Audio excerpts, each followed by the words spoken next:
Шуши! Оле, музи! Муа! Как си спечелил конкурса за красота?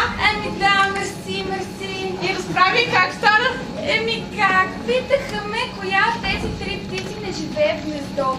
Фазана, кукупицата или штъркела. И ти какво? Как отговори? Как бе, Шуши, бе? Кукупицата много ясно бе. Оле, колко си умна.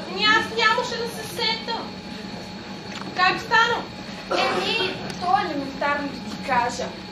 И децата в детската градина знаят, че кукувицата не живее в гнездо, а в часовника бе. Бъбреци. Леле, колко си умна. Знаеш какво? Не сме пили кафе от много отдавна. Да. Айде.